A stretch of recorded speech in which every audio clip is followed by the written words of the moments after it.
هانتوما شفتوا تناقض كبير كبير جدا، وهذا الشيء كيفكر بواحد التناقض واحد اخر وقع في الالعاب البحر الابيض المتوسط.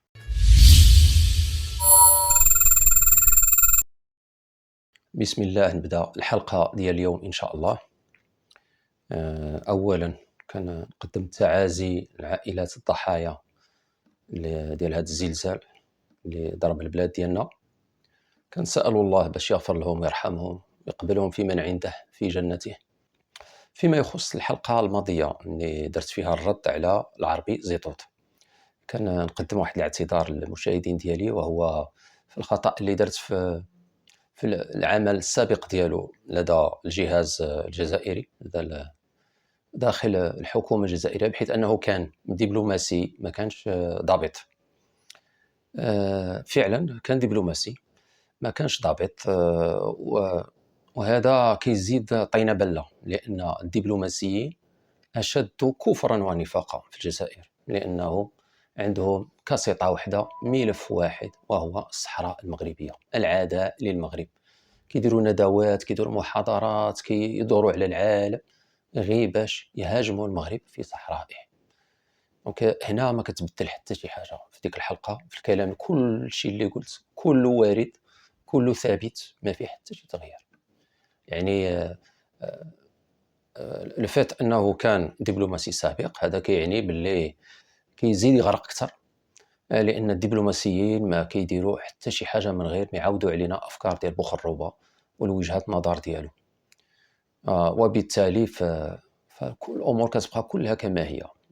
والسبب انني علاش ما بحثت عليه، وهو انني فوقاش كنت كنتبع انا هذاك السيد ملي وقع الحراك في الجزائر، كنت كنبغي نعرف شو وقع في الجزائر. كنت كنشوف بعض المعارضين من بينهم هو العربي زيتوت. انما لاحظت ملي كان كيهضر على المشاكل اللي كاينه ما بين الجزائر والمغرب، لاحظت فيه بانه كان كيتهكم على الملوك ديالنا، ما كينصفش نهائيا. يعني كيطعن في النظام ديالهم ويزيد يطعن في الملوك المغرب، يعني وكيحملهم المسؤوليه ديال المشاكل اللي كاينه ما بيناتنا. ودرت له ديك الحلقه باش ينعل الشيطان الى هداه الله، الا كان باقي فيه شي شويه ديال الامان، زعما شي حاجه، شي شويه ديال الضوء باش يرجع. ما بغاش مقتنع ولا يدبر راسو.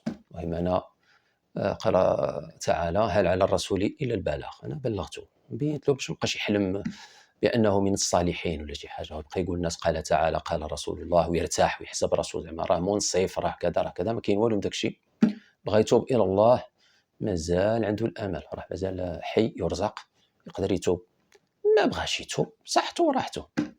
كنت وعدتكم بالرد في هذه الحلقه على واحد المعارض جزائري، وبسبب هذه الفاجعه اللي وقعت اضطريت، واخا كنت سجلت هذيك الحلقه اجلتها ودرت اليوم حلقه على هذا الزلزال والعلاقه ديالو بالكبرانات، لان لو كان هي كانت مسجله قبل الزلزال، يعني لو كانت طلقتها غادي يقولوا الناس مال هذا السيد، واش ما كيهتمش بولاد بلادو، واش كذا واش كذا، ما قدم عزاء، ما كذا كذا.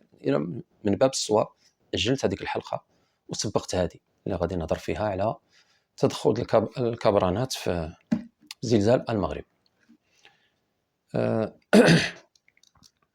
وكما كتعرفوا الكبرانات الجزائر كيستغلوا اي فرصه ويتدخلوا في شؤون المغرب كما بغات تكون باش ينفذوا السموم ديالهم. اي فرصه كيستناو اللي ما بغات تجي ويتدخلوا باش يلقيو السم ديالهم. على كل حال هذه طرق ديال الفاشلين، يعني اللي عجز باش يحقق شي حاجه في الميدان كيقلبها سبان، كيبقى غير يسب يسب يسب يسب يسب، وكيفتح راسو، كيفتح الشخصيه الدفينه ديالو. باش تفهموا علاش كنهضر دابا التدخل ديالهم كيفاش كان. نجيو نشوفوا اش قال النظام في التلفزه ديالو، النظام الجزائري، على الفاجعه اللي وقعت في المغرب.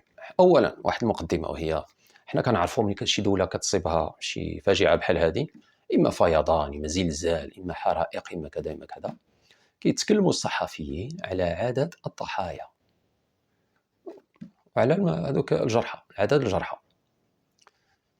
نشوفوا من ناحيه اخرى اش قال الدين في هذا الشيء، اش قال رسول الله صلى الله عليه وسلم. رسول الله صلى الله عليه وسلم قال باللي اللي ماتوا بالردم، اللي مات بالردم فهو عند الله شهيد، كذلك اللي غرق في الماء وكذا كذا. حنا اللي كيهمنا هنا الردم.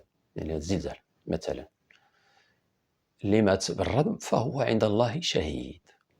دونك من الناحيه الدينيه هذوك المغاربه اللي ماتوا في هذا الزلزال يمكننا حنايا نعيطوا لهم شهداء، ولكن الصحفيين هما تاخذوا الحياد من الديانات وهذه وكيبقاو زعما ما كيبغوش يدخلوا الدين في السياسه. ملي كتوقع في شي دوله فيها شي فاجعه بحال هذه كيتكلموا على عدد الضحايا والجرحى، انما الكبرناس كما العاده عندهم هما الفاظ ديالهم بوحدهم. اجي نشوفوا كيفاش قدموا الخبر. حالة هلع وذعر شديدة عاشها الشعب المغربي إثر الزلزال العنيف الذي ضرب الليلة الماضية جنوب ووسط المغرب، مخلفا أكثر من 1030 هالكا، مخلفا أكثر من 1030 هالكا، 1030 هالكا. هانتوما شفتوا كيفاش قدموا الخبر، سماو هادوك الناس اللي الضحايا ديال الزلزال سماوهم الهالكين. زوين هذا. شوف درجة الحقد والعياذ بالله فين وصلت. ما قدوش يقولوا الضحايا، ما غاديش يقولوا الشهداء بطبيعة الحال، ويقول سيدي غير كما كيقولوا كاع الصحفيين العالم العربي ضحايا الزلزال. ما قدوش داك الحقد والغل، قال لهم لا ما ديرش ضحايا. شوف شي كلمة شوية عوجة، اختاروا كلمة الهالكين. وهذا الهالك في الدين كنقولوها في الإنسان اللي طاح في النار مشى جهنم، اللي سلك كيقول لك السالكين، واللي طاحوا في النار في الآخرة كيقولوا كيتسموا بالهالكين. وهكذا الكبرنات بالنية والحسبية سماو الشعب المغربي اللي ماتوا في الزلزال هالكين، يعني غادي يدخلوا للنار. هذا ما تتمناه أنفسهم. إلى سموهم الهالكين يعني هما كيظنون أنفسهم سالكين، يعني من أصحاب الجنة، استعدادهم العالم بالمقلوب. مالينا الشيطان. هنا خصكم تعرفوا واحد القضية مهمة بزاف. كاين واحد الحديث عظيم حكاه الرسول صلى الله عليه وسلم، حديث قدسي. قال تعالى: ما تقرب عبدي إلي بشيء أحب إلي مما افترضته عليه، ولا يزال عبدي يتقرب إلي بالنوافل حتى أحبه، فإذا أحببته صرت سمعه الذي يسمع به، وبصره الذي يبصر به، ويده التي يبطش بها، ورجله التي يمشي بها. يعني قال لك الله بحال كيوقع امتزاج ما بين العبد والرب، واخا هو ما كاين لا حلول ولا اتحاد. انما هنا كيمكن لك تستنتج حاجه اخرى. كاين حاجه اخرى، لا يزال العبد يبتعد عن الله حتى كيرجع الشيطان والبصر الذي يبصر به، الأذن التي يسمع بها، الفم الذي يتكلم به، واليد التي يبطش بها، والرجل التي يمشي بها. راه كاينه هذه القضيه، يعني ما حد كتقرب من الله حتى كيرجع الله هو السمع والبصر ديالك الى اخره. هذه كيوصلوا لها الصالحين، يعني ينطقوا الا بالحق، كيقولوا الا الحق، كيعيشوا الا بالحق الى اخره. انما هذوك الهالكين اللي كيبتعدوا عن الله كيبقاو يبتعدوا عليه حتى كيرجع ابليس كيهضر معاك باللسان ديالو. وملي كيشوفوا بعينين ابليس، وملي كيسمعوا بعينين ابليس. وابليس كيشوف العالم بالمقلوب. في انجيل ديال سيدنا عيسى، انجيل برنابا، هو الانجيل الحقيقي اللي اتى به سيدنا عيسى. كان غادي نختصر الكلام، سيدنا عيسى بغى يتوسط ما بين ابليس والله باش يصالح بيناتهم. قال له الله غير يقول لي يا ربي سامحني نسامحه، راني غلط سامحني نسامحه. مشى فرحان سيدنا عيسى عند ابليس، قال له راه لقيت كيفاش ندير نصالحك مع الله. قال له راه وسهله بزاف، راه قال لك الله غير يقول له يا ربي راني غلط سامحني سامحه. اش قال له ابليس؟ قال له يطلب بعدا هو السماح اللي ظلمني، علاش يقول لي سجد لادم؟ علاش شكون اللي احسن انا ولا ادم؟ هنا كيبان لك بلي ابليس كيشوف العالم بالمقلوب، هو كيشوف الله اللي ظلمه، ماشي هو اللي ظلم، لا الله اللي ظلمه. كذلك الكبرانات كيشوفوا دابا كيأديوا المغرب بكل ما اوتوا من قوه، وشوفوا في الاعلام ديالهم والدبلوماسيين ديالهم وهذا كيشكي ويبكي، والمغرب دارنا، والمغرب كذا، والمغرب والعياذ بالله وكأنهم أبالسة. شوف هذاك الوزير السابق رمطان العمامرة شنو قال CNN، قال لهم راه صبرات الجزائر مع المغرب أقصى درجات الصبر. الله الله، شوف هذاك هو الضلال البعيد. شحال غدروا في المغرب، شحال خانوا العهود، داو الصحراء الشرقية بالغدر وقتلوا المقاومين المغاربة اللي كانوا يقاوموا معاهم، لأن قالوا لهم الصحراء الشرقية مغربية. قتلوا الجزائريين اللي قالوا لهم الصحراء الشرقية مغربية. مشاو للصحراء الغربية كيعطيو السلاح البوليزاريو، ضرب المغرب باش يقلعوا له الصحراء الغربية ديالو اللي هي في الخريطة قبل ما تدخل فرنسا وإسبانيا كانت هي وموريتانيا تابعين للمغرب، أرض مغربية.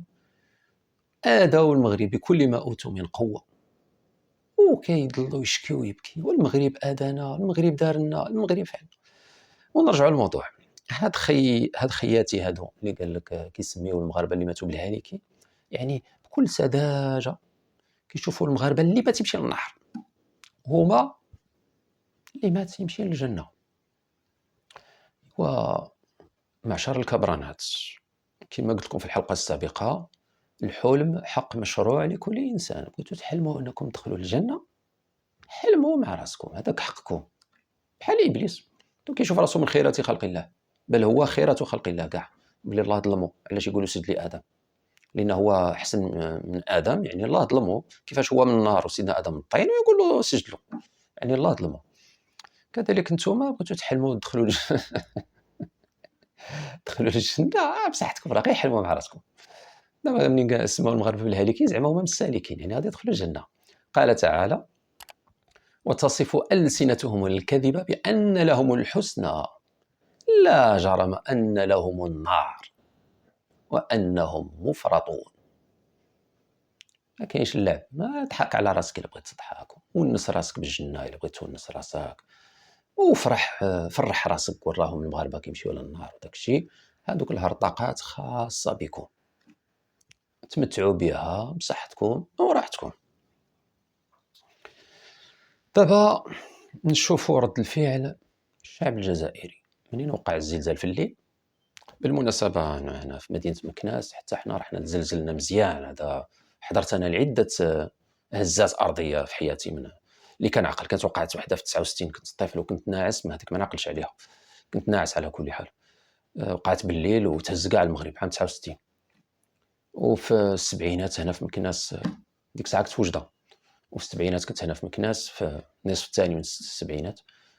حضرت لشي هزات ابتداء من السبعينات، تقريبا مرة في 10 سنين أو أقل كتكون شي هزة، ولكن خفيف داك الشيء، ما يخافش الواحد. إنما هذه اللي وقعت هذه المرة مجهدة في معنى الكلمة، يعني بقينا كنتهزو نمشيو ونجيو. داك الشيء الصوالح ديالنا في الدار كتمشي وتجي، وهذا يعني داك الشيء كان مخيف، كيخاف الإنسان يهبط كلشي بمعنى الكلمة، يعني ماشي. إنما هذوك اللي في مراكش والجنوب غادي يكونوا حسوا أكثر، لأنهم كانوا قراب المركز ديال الزلزال. الور وقع زلزال في الليل، لا شك ان العالم العربي كله كان كيستنى ردة فعل الجزائر. دونك النظام هو احنا شفنا شنو، انما بقى الشعب الجزائري كيف كانت ردة فعله. تفاجئوا الناس الصباح ديال اليوم التالي للزلزال واحد الفيديو، هذاك الفيديو دار لو باز، بقاو الناس كيبارطاجيوه، كلشي شافو. خليوني من واحد الشارف، هذاك الشارف لابس العلم الجزائر وفرحان وكيدعي على المغرب بالشر وكيقول لك مزيان هذا الشيء والله يزيد لهم والله كذا والله كذا. هذاك دابا نرجعوا له في واحد، ما نعطيوش اكثر من قيمته، غادي نهضر عليه هذاك من بعد. انما واحد الفيديو هذا مهم، هذا الفيديو لان هذاك فرد بوحدو كتقول هذا واحد الحمق راه كيخربق تما. ولكن هذا الفيديو اللي دار له باز في العالم العربي، ماشي غير في المغرب، كاع العالم العربي تهز لهذا الفيديو. علاش؟ لان ماشي فرد، مجموعة من الناس كثيرة. تفضلوا شوفوا الفيديو. قوة إلا بالله العلي العظيم. شنو هذا الجزائر هادو مالهم؟ هذا الشعب مختلف. هذا انا بان لي هذا الشعب هذا ما حتى الشعب ما بداش يرحم، دابا ما بقاش يرحم هذا الشعب هذا. الزنزال في المغرب الناس ماتوا، المئات ماتوا، وهما ناشطين هنا بالشطيح والرديع. هادو واش هادو مسلمين ولا جني؟ هادو جني هاد البشر، هذا يقولوا لنا جني هاد البشر هادو. فهمت انا هاد البشر هذا والله ما فهمت. هاد الجزائر هادو واش ما الوعي ما كاينش يا اخي الوعي.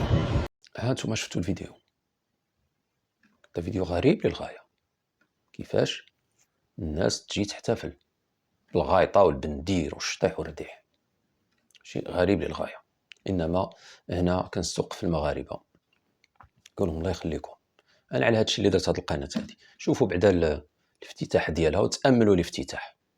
غادي نعاود لكم داك الفلاش ديال لانترو ديال لاشين ديالي، نعاودها لكم مرة أخرى. حاولوا تأملوا شوية شنو كنكتب لكم تما.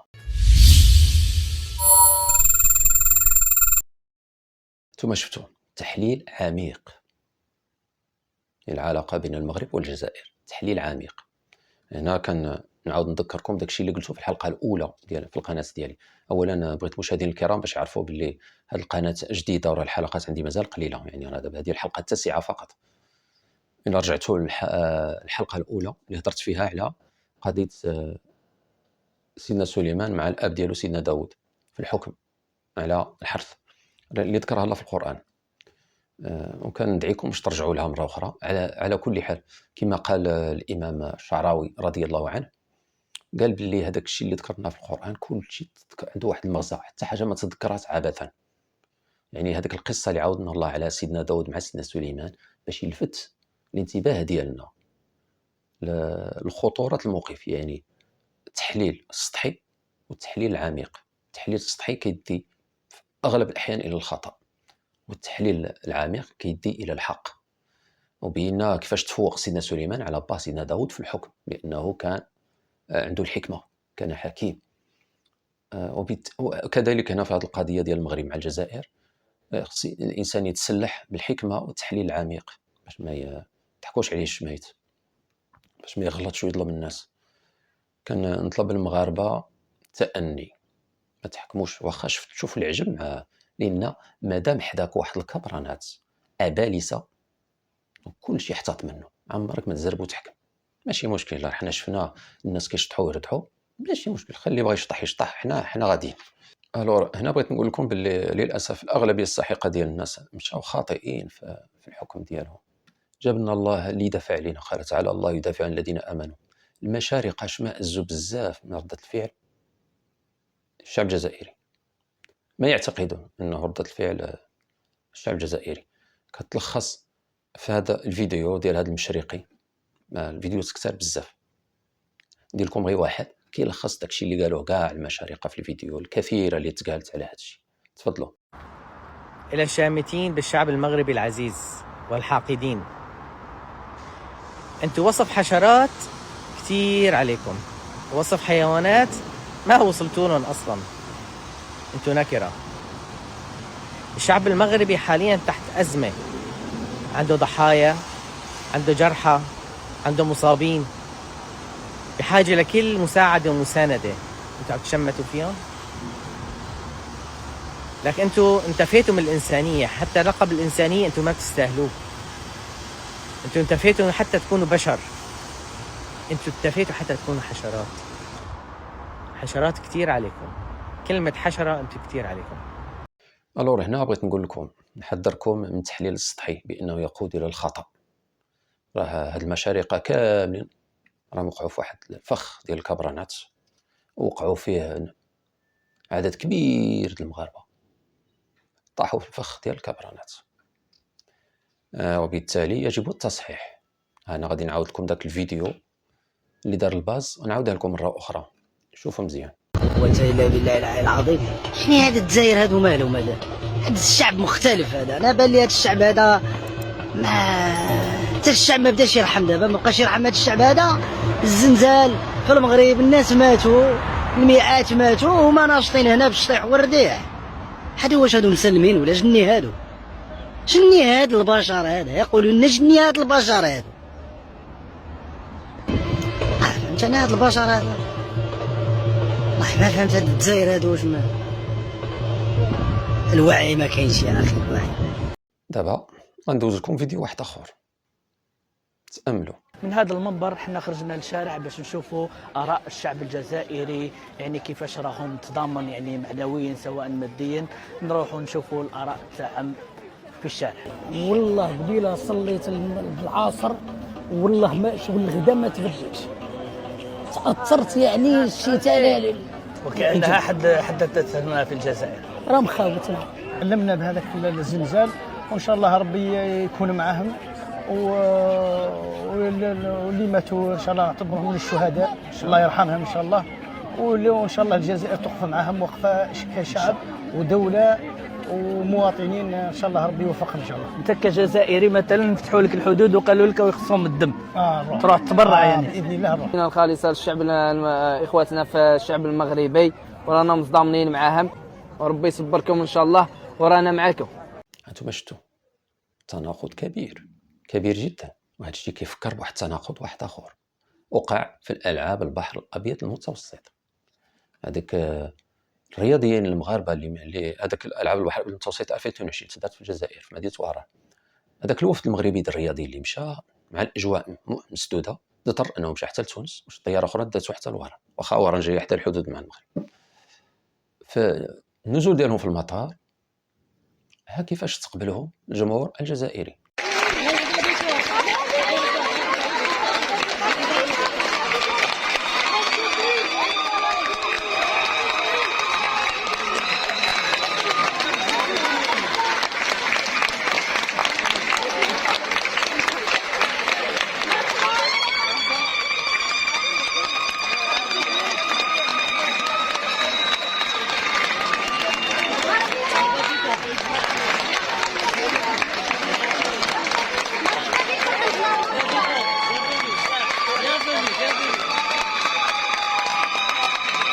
انما ملي مشاو الفريق الكره ديال المغرب يلعب اول مقابله ديالو، استقبلوه الجمهور الجزائري في التيران تما ديال الكره، السب والشتم والمعيار.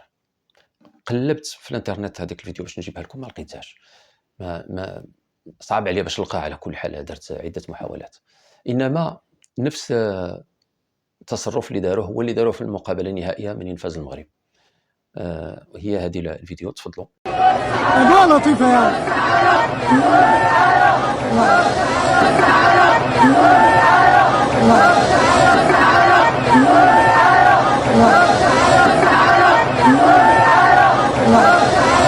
هانتم مرة أخرى كتلاحظوا تناقض، شيء غريب للغاية.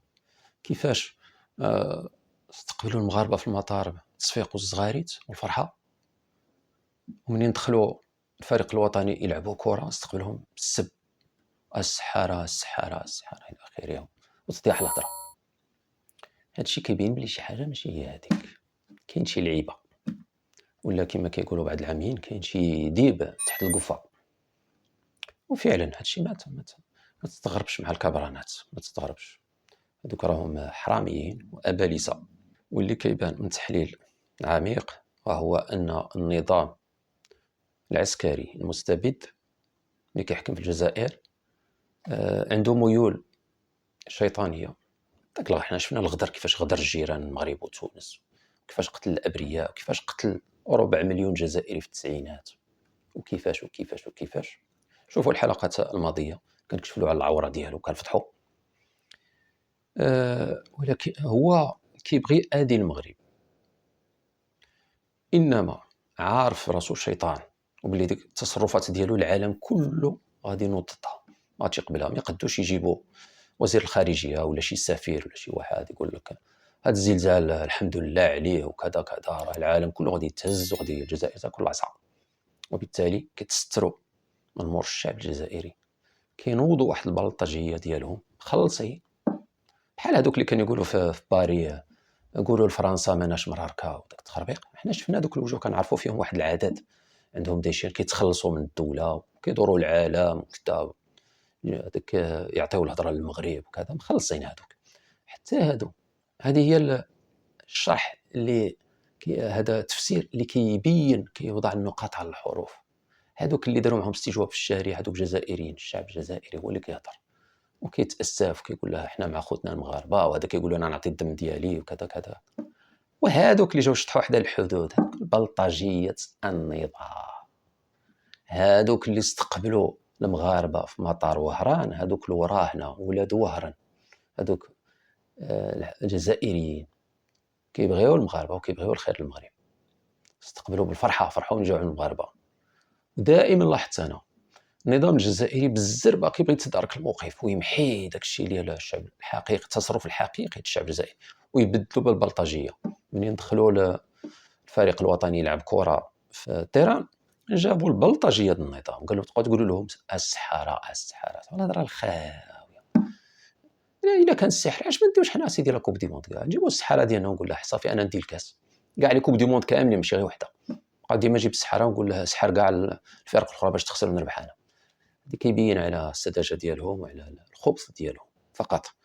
وباللي ملي كتشوفوا هذاك بحال داك الشيباني، هذاك راه من ادناب ديال النظام، داك الشيباني اللي داير الاعلام على راسو هذاك راه الا بحثتوا فيه غادي تلقاو خدم كعميل ديال العسكر، اما كان بوليسي اما كان عسكري اما كان شي حاجه عندها علاقه بالعسكر، خدام اما مع المخابرات اما كذا اما كذا.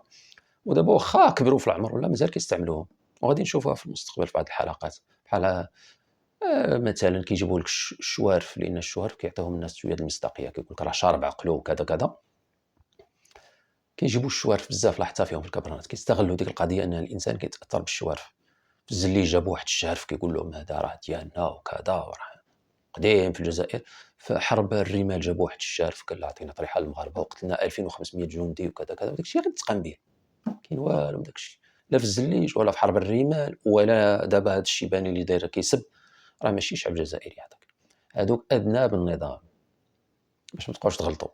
هذاك النظام الخبيث كيتخبع مورا الشعب، هو كينفث السم ديالو ويخلي الشعب الجزائري كياكل في العصا. كاع العالم يهضر فيه وكاع العالم يقول لك الجزائريين يخ، هذوك ماشي بشر، هذوك وحوش، هذوك غير زبل الارض، هذوك غير كذا، هذوك غير كذا. للاسف هنا الشعب الجزائري حتى هو خصو يتعاون معنا، حتى هو يبقاو يكثروا في الفيديو، لان راه داروا الجزائريين دي فيديو ما نكروش.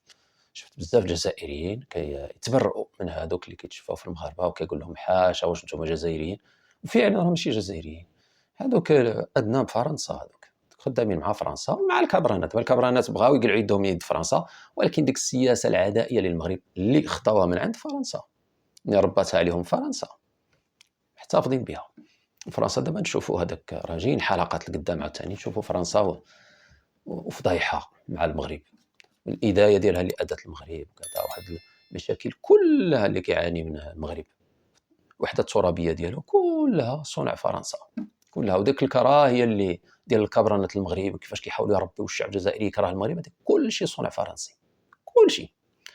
ملي كيحسبهم الفرنساويين زعما راهم مطورين غادي يشطحونا ويلعبوا علينا ويضحكوا علينا. أنا فرحان أن الملك رفض المساعدة فرنسا في هذا الزلزال، أنا فرحان، لأن المنافق غيقبض الزبل ديالو عنده، ما عندنا ما نديرو به. او ما بغاو زعما قال لك كور سيركويتيو الملك.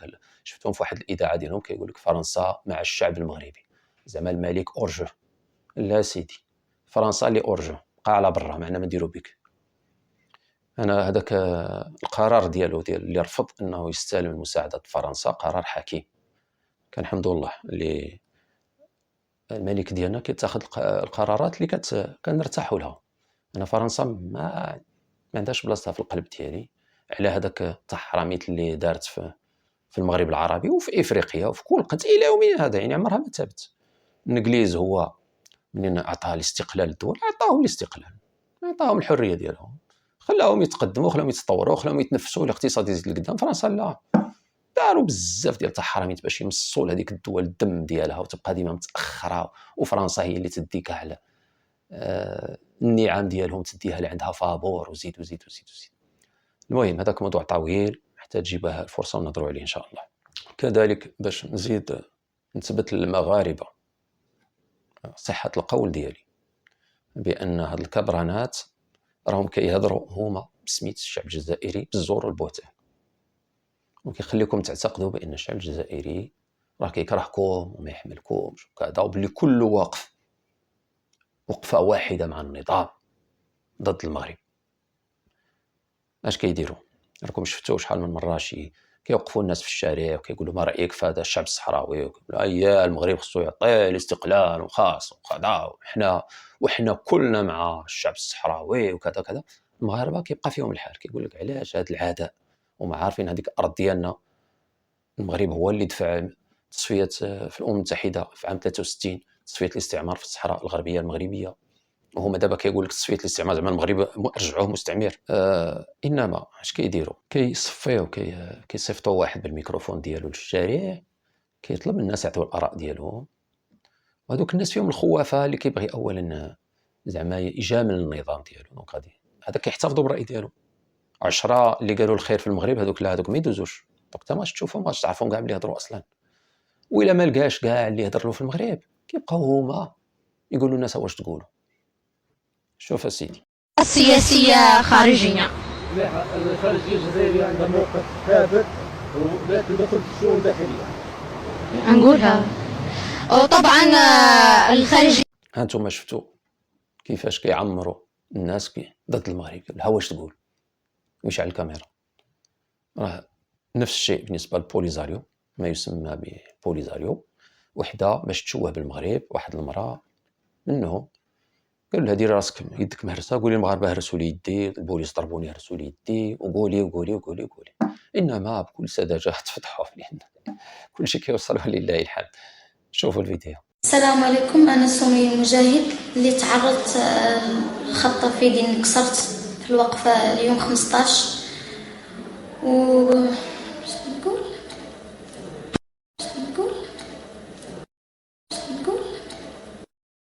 هانتوما شفتوا كتقول لها واش نقول يعني كاع داكشي اللي كانت تقرع علينا راه كتعاود لنا غير الكاسيطه ديالهم اللي قالوا لها واش تقولي. من بعد ما بقاتش حافظه مزيان، عاود شافت فيه وقالت له واش نقول.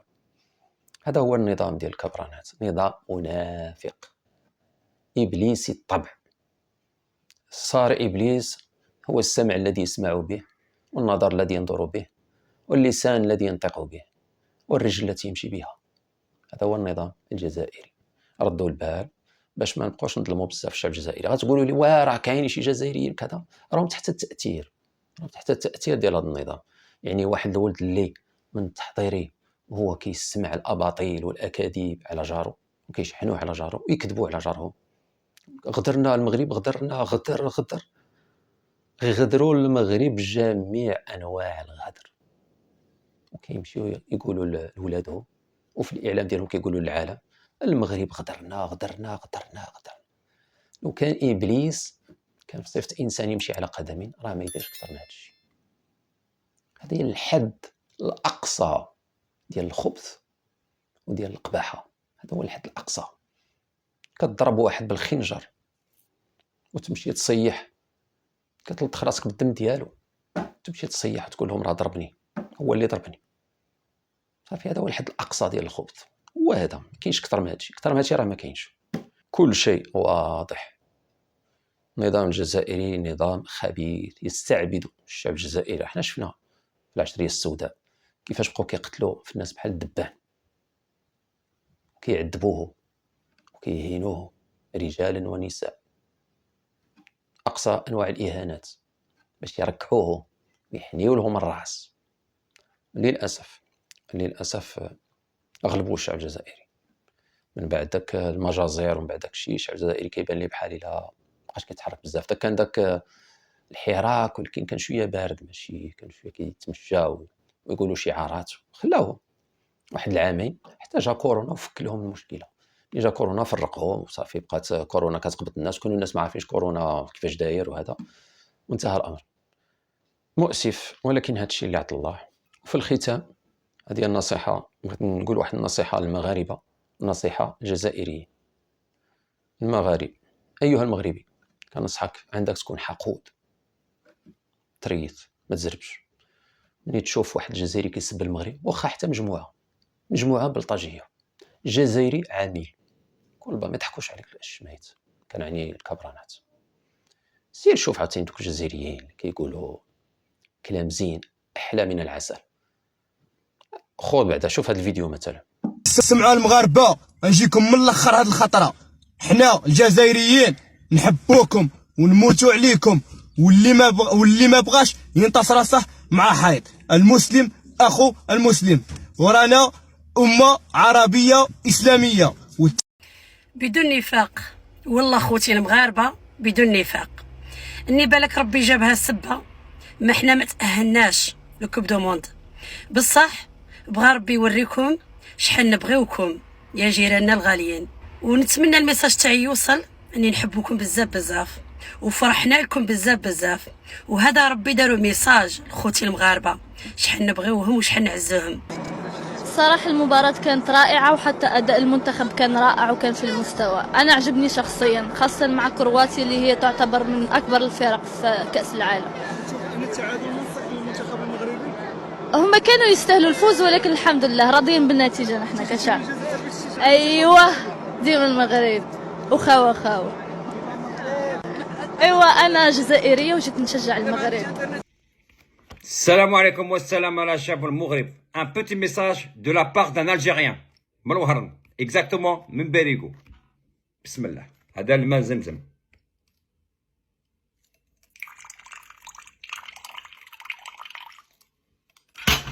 بسم الله يا ربي. تشين لا يجعل ربي. بسم الله نشربها وندير لكم الدعاء. بسم الله يا ربي. الله اكبر. لا يجعل ربي والله يجعل ربي تربحوا لا كوب دو موند ان شاء الله يا مغاربه ان شاء الله تدوها لا كوب دو موند ان شاء الله، تربحوها ان شاء الله وغادي تفرحوا ان شاء الله. يا الشعب المغرب الله يحفظكم من العين، والله يحفظكم والله يشافيكم والله يعافيكم يا المغاربه. راكم رابحين ان شاء الله، خضره قدامكم وخضره وراكم ان شاء الله، تربحوها لا كوب دو موند باذن الله ان شاء الله يا رب العالمين. ما تخليش على الصحراء المغربيه كما ما تخلوش علينا خواتنا المغاربه اللي داو استقلال تاعهم في 1956. ما تخليش على الصحراء المغربيه كما ما تخلاش علينا محمد خميس الله يرحمه ملي كان يمد لنا سلاح بنحاربوا فرنسا. ما تخليش على الصحراء المغربيه كما ما تخلاش علينا محمد خميس الله يرحمه ملي مد طياره تاع مملكه مغربيه لافلان بتحضر لا كونفيرونس دو تونس لو 22 اكتوبر 1956. ما تخليش على الصحراء المغربيه كما ما تخلاش علينا محمد خميس الله يرحمه ملي حبس علاقات مع فرنسا بل الجزائر تدي استقلال تاعها. قال صلى الله عليه وسلم: إنه أحب إلي أن أخطئ في العفو 10 مرات على أن أخطئ في العقاب مرة واحدة. قال زعما نسامح، كنفضل أنا نسامح حتى اللي ما يستاهلش على أنني نعاقب واحد اللي ما يستاهلش. يعني أنا قال لك نخطأ، يعني نعفو خطأ، يعني على واحد ما يستاهلش العفو 10 مرات، ولا نخطأ في العقوبة ديال واحد مزيان. والعقوبة تقدر تكون السب مثلا، تبقى تسب. دونك ها انتم دابا عرفتوا الفيلم كيفاش داير، كيفاش النظام الجزائري الخبيث كيتستر من وراء الشعب الجزائري باش يلقى السم ديالو باش يأذي المغاربه، وكيسلت ويخلي الشعب الجزائري ياكل العصا. المشارقه والعالم كله كيسب الشعب الجزائري، يقول واش ميت يا ولاد الحرام، يا كذا اللي ما عندكم آداب، يا اللي ما عندكم كذا، يا اللي ما مربيينش، يا اللي كذا يا اللي كذا يا اللي كذا. تفاهمنا؟ عقلوا على هذه النصيحه. انما دابا بغيت نقول ايضا الشعب الجزائري نصيحه حتى هما، حذاري من اتباع الهوى. راه الحكام ديالكم ظلموا بزاف الجيران اللي وقفوا معكم في الاستقلال. راه المغرب وتونس خاصه عاونوكم بكل ما يستطيعون، خصوصا المغرب، واحد المساعدات ضخمه اللي هضرت عليها في واحد الحلقه سابقه. واشنو هو كان الجزاء للمغرب؟ هو الغدر. غدروا المغرب، هذاك السلاح اللي اعطاه لهم الحسن الثاني في الاستقلال، به بداو يضربونا في 63 في حرب الرمال، هجموا علينا على غفله، ومن بعد غدرونا. ديك الاراضي اللي كانوا موعدين باش الصحراء الشرقيه كانوا واعدوا محمد الخامس باش يردوها لنا، غدرونا. قال لك لا سيدي هذيك اراضي جزائريه وكذا كذا، وقتلوا كاع المقاومين المغاربه اللي كانوا معاهم كيقاتلوا معاهم باش ما يتقلبوش عليهم. من بعد يقول لها الصحراء فين هي الصحراء الشرقيه، وقتلوا كذلك مقاومين جزائريين اللي كانوا كيقول لهم ما نغدروش المغرب. هذه مازال حلقات مقبله غادي نعطيكم تفاصيل اكثر. أيها الجزائريين، راكم تشوفوا بورقيبة منين طلب الصحراء اللي قطعت له فرنسا باش يرجعها له بومدين، شنو دار له، كيفاش عاملوه، قطع الضوء على تونس وقال له هذاك ما تدخل الأراضي الجزائرية الطاهرة حتى طهر رجليك الموسخ إلى آخره. دونك اللي كنقول لكم نهاو النفس عن الهوى وشهدوا بالحق وقولوا كلمة الحق. نتوما راه ما سخرلكمش الله في داكشي كاع اللي اغتصبوا هاد الطغاة. داكشي كانوا كيديوه لناس اخرين ماشي نتوما تاخذوا غير الاثم. الا زعما قلبكم فرحتوا قلت له شي وحده كيقول لك بومدين راجل بشلاق وكذا، هذيك علامه الرضا. الا رضيت على واحد الطاغيه كتمشي فيها حتى انت في الضيس، انت كتطحن في يوم القيامه. وغادي نختمها بهذه القصه ديال العبره اللي عطانا الله في القران ديال ناقه صالح. اش كيبين الله راه قرا القران وفهم اش كيقول لك الله. قال لك زعما الا رضيت بالقلب ديالك صافي، رضيت على شي نبي كتبع داك النبي، رضيت على شي طاغيه تبع ديك الطاغيه. هذيك القصه ديال ناقه صالح كاين دابا ولاد اليوم اللي للاسف ما بقاوش كيقراو القران، يعني نعاودها بالزربه. كان سيدنا صالح نبي عربي بعثه الله في جزيره العرب القوم ديالو كيدعيهم باش يعبدوا الله ويخليو عليهم الاصنام هذه وهذه. قالوا له خصنا واحد الايه، قال لهم اودي اتقوا الله راه صعيب عليكم هذا الشيء تمشيو تجبدوا على راسكم شي حاجه ما تقدوش عليها. قالوا له لا خصنا نشوفوا شي ايه باش نعرفوك نبي وكذا كذا كذا. كانت عندهم واحد الضايه د الماء تعطيها الماء واحد العين، وهذيك الضايه د الماء الفيلاج كامل كان كيسقي منها. منين طلبوا الايه قالوا والله ماشي مشكل. قالوا سيدنا صالح راه يقول لكم الله هي هذه الناقه، هذه واحد الناقه، هذه الناقه هي الايه اللي طلبتو، ها هي معجزه، ها هي غادي تفرقوا مع هذا الماء. نهار تسقيو نتوما، نهار تشربوا هي، نهار ديالها حتى واحد يسقي الماء، والنهار اللي من بعدو نتوما سقيو الماء اللي بغيتو. وهذيك الناقه تعطيكم الحليب للقريه كامله، عمر كاع الماء اللي عندك حتى ما تلقى فين تحت الحليب. صافي وبقات الامور غاديه هكذا. اختصار لان هذا ما يمكنليش نعاود لكم التفاصيل ديال القصه. واحد النهار طالع عليهم الزمان، قالوا هاد الناقه راه تزاحمنا في الماء كذا كذا كذا. مشاو باش قالوا خصنا نصفيوها، كانت حامله ديك الناقه. قالوا دابا منين تولد لنا هي ولدها داك الماء ما يبقاو يخليو فيه حاجه غادي تنشف العين وكذا كذا. مشاو واحد فيهم ضرب ديك الناقه، حلها كرشه وطاح داك الجنين ديالها، وماتت الناقه ومات الجنين ديالها. وهلكهم الله اجمعين، دخلهم الى جهنم، ماتوا قتلهم بعد هنا في الدنيا وزاد صافتهم الاخره، صافتهم جهنم. اش قال الله في القران؟ بين في واحد الصوره باللي هذيك الناقه راه ضربها غير واحد. اش قال؟ فنادوا صاحبهم فتعاطى فعقر، عقر لها البطن ديالها، قتلها، طيح لها الجنين، طاحت ميته. وفي صوره اخرى اش قال؟ فكذبوه على سيدنا صالح، فكذبوه فعقروها. قال لك الله كلهم قتلوها، ماشي غير هذاك اللي ضرب بالسيف ديالو، كلهم، لان هو قتلها باليد وهما في القلوب ديالهم تأييد للعمليه ديالو، يعني قتل الزمر، رضاو على الفعل ديالو. قال لهم الله مزيان رضيتوا صافي كلكم عقرتوا لها البطن ديالها واحد واحد. كل واحد فيهم غادي يتحاسب على انه عقر ديك الناقه. هذا المثال عطاه لنا باش تعرفوا خطوره الموقف. منين يجي واحد الطاغيه واخا يكون باك ولا اخوك ويظلم شي واحد ولا شي قوم ويقلع لهم الرزق ديالهم، وانت تفرح في قلبك، خصوصا الا كان باك تقول الله يعطيه الصحه جابنا باش نتبرعوا.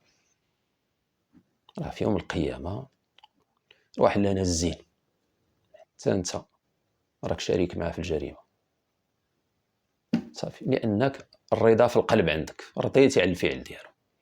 واخا كاع ما تمتعش بداك الشيء اللي سرق. مثلا خوك ماشي باك، خوك هو اللي مشى قلع لشي ناس الرزق ديالو وانت دافع عليه تقول اياه كذا ديالو داك الشيء وكذا، شريك في الجريمه. ولا كاع ما تهضرش كاع، يجي باش تمشي تشهد وتقول لهم هذاك الشيء انت تسكت. الساكت عن الحق شيطان اخرس. المهم نتوما الجهاد ديالكم وهو تنصروا الحق، ما تبقاوش تنصروا الكبرانات اللي اصلا هذيك الخيرات اللي اغتصبوها الجيران ديالكم عطاوها لناس اخرين ماشي لكم نتوما. انتم خديتوا غير الاثم ذاك الرضا في القلوب. ما كنهضرش مع الشعب الجزائري كامل، كنهضر على اغلبيه في الشعب الجزائري. يعني ما عجبهم الحال ان بلادهم زعما بخروبه وسعنا البلاد، راجل بشلاغبو كذا كذا كذا كذا، عارف بانه غدر الجيران كاملين ودالهم الرزاق ديالهم وعطاها لقوم اخرين، ماشي ليك انت. وكان خدام مع دوغول، ماشي معاك، ماشي ليكم نتوما، عطاها لناس اخرين تبرعوا بها، وانتم خديتوا الاثم باطله. المهم النصيحه ديالي ايها الجزائريين، انتم حظيوا النفس من الهوى. قال تعالى: واما من نهى النفس عن الهوى فالجنه هي المأوى. واللي عجبو الهوى ديالو اش قال الله؟ يا داود لا تتبع الهوى فيضلك عن سبيل الله إن الذين يضلون عن سبيل الله لهم عذاب شديد بما نسوا يوم الحساب. ايوا هادشي فيه كفاية، وفي الحلقة القادمة إن شاء الله غادي تكون للرد على واحد المعارض جزائري أساء إلى المغرب. إلى اللقاء.